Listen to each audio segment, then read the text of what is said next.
Baik, kita ke Sarawak. Antara fokus dari Bumi Genyalang ialah mengenai peranan penubuhan Wisma Sabati dalam kerja-kerja amal di negeri itu. Perinciannya bersama Buma Win. Silakan, Buma. Ya, Nurul. Terima kasih. Selepas penantian selama 40 tahun, Sarawak Badan Amal Tenaga Isteri-Isteri Sabati kini mempunyai bangunan sendiri yang dikenali sebagai Wisma Sabati. Premier Sarawak Datuk Patinggi Tan Sri Abang Johari Tun Apeng berkata bangunan tersebut bakal menjadi platform integrasi untuk menyemarak dan memperbanyakkan detik-detik perpaduan dalam kalangan komuniti, terutama sekali menyampaikan sumbangan amal di setiap pelusuk di negeri. Menurut Datuk Patinggi Abang Johari lagi, penubuhan Wisma Sabati adalah hasil kerjasama yang padu para pengasas, presiden-presiden dan ahli-ahlinya yang komited dengan tugasan dan amanah yang dipertanggungjawabkan. Tambah beliau, dengan adanya bangunan tersebut, warga Sabati akan lebih mudah bermusyawarah untuk berkumpul, merangka dan meneruskan komitmen dalam kerja-kerja amal seperti yang dilakukan sebelum ini. Beliau juga menasihati agar menggunakan teknologi digital dalam pentadbiran dan pengurusan maklumat di bangunan tersebut. Katanya ini termasuk penggunaan SP Global yang telah menjadi platform utama bagi perniagaan, urus niaga kerajaan negeri dan sektor swasta, dan warga Sabati boleh menggunakan perkhidmatan itu dalam pengurusan di kafeteria atau di galeri selain menyediakan Wi-Fi. Beliau berkata demikian pada majlis perasmian Wisma Sabati dan sambutan ulang tahun ke-40 yang dirasmikan oleh Yang di-Pertuan Negeri Tun Pehin Sri Abdul Taif Mahmud di Kuching. Turut hadir ialah Tuan Puan Datuk Patinggi Ragat Kurdi Taib yang juga merupakan bekas Presiden Sabati serta isteri Premier Puan Sri Datuk Amar Jumaani Tun Tuanku Bujang selaku Presiden. Bangunan tersebut dilengkapi dengan 3 blok utama, merangkumi Dewan Serbaguna yang boleh memuatkan sehingga 500 orang, ruang pentadbiran dan auditorium.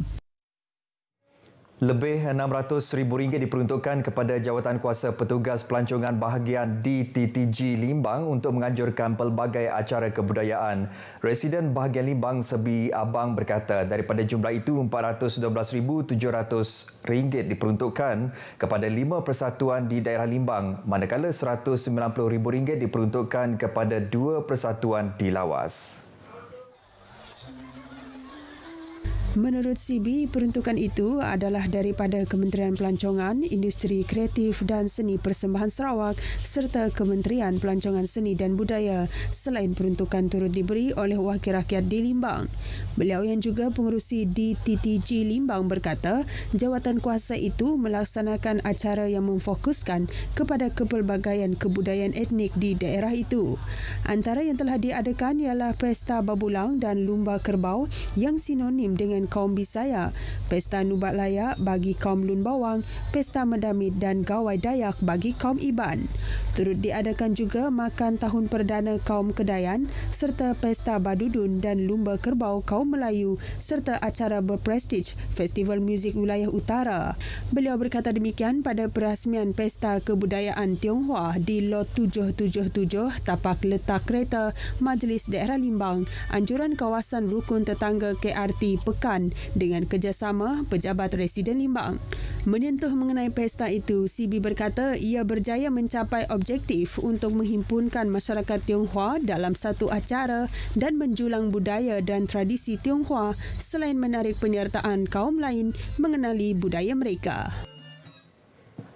Pesta Buku Kuching atau Kuching Book Fair 2022 yang berlangsung selama 4 hari bermula Khamis lepas di Pustaka Negeri Sarawak mendapat sambutan yang amat menggalakkan daripada masyarakat setempat.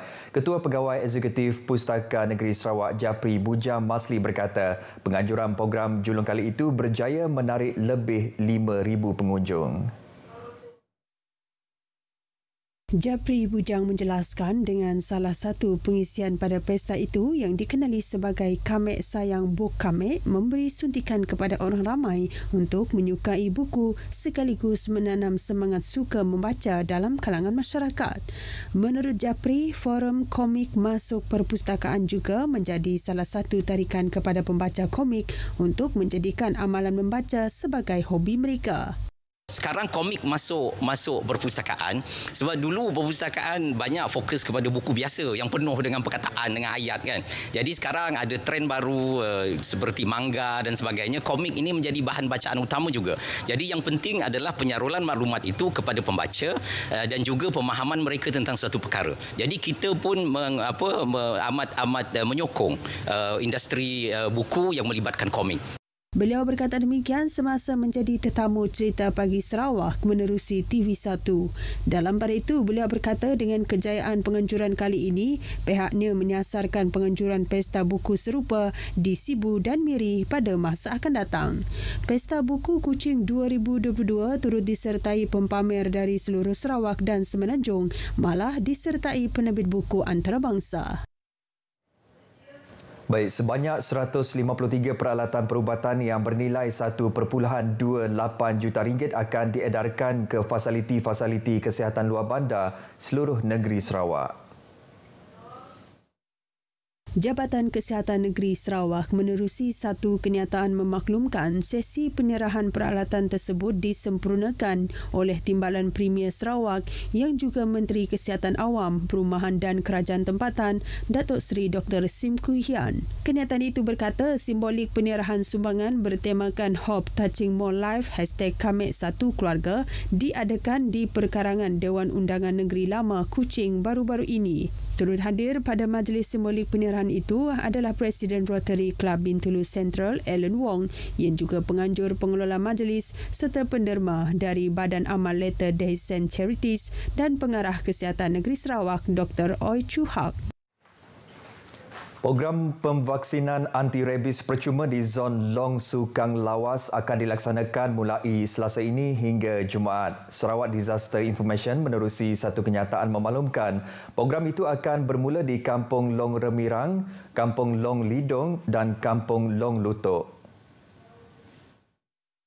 Manakala pada Rabu pula ia akan diadakan di Kampung Long Sukang dan Kampung Berayong Tengah dan pada hari seterusnya di Kampung Punang Berayong, Kampung Long Tuyo dan Tang Pau. Program pemvaksinan itu akan berakhir di kawasan Kem Merarap dan Metalan pada Jumaat kelak. Pemilik anjing di kawasan berkenaan diminta membawa kad klinik vaksinasi anjing dan kad pengenalan pemilik anjing. Baik, pengguna jalan raya di Kuching diminta berhati-hati semasa memandu di sekitar kawasan pembinaan Jalan Bulatan Setiaraja Tabuan. Ini berikutan penutupan separuh jalan bagi kerja-kerja menebang dan memindah pokok lanskap di sekitar kawasan tersebut. Jabatan Kerja Raya menerusi satu kenyataan memaklumkan kerja-kerja tersebut bermula hari ini hingga Jumaat depan. Kerja-kerja tersebut akan melibatkan bulatan Setiaraja Tabuan dari Jalan Setiaraja berdekatan Pasar Basas Tutong menuju ke Komplek Perumahan PDRM Tabuan Jaya dan Jalan Kana dari bulatan Setiaraya menuju Imat Tabuan. Justru itu, pengguna jalan raya diminta mengikuti arahan pengurusan trafik untuk keselamatan sehingga tamat kerja-kerja pembaikan.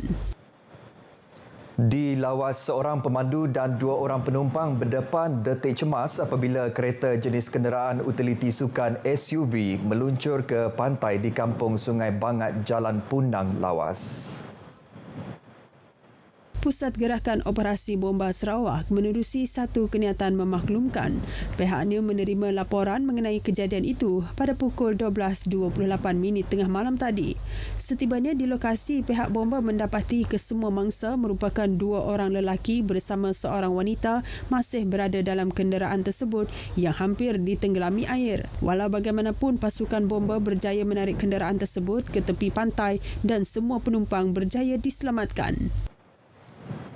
Baik saudara, sekian berita dari Sarawak. Kita kembali bersama Nurul di Angkasa Puri. Nurul, silakan. Terima kasih Rumah Muin atas perincian itu.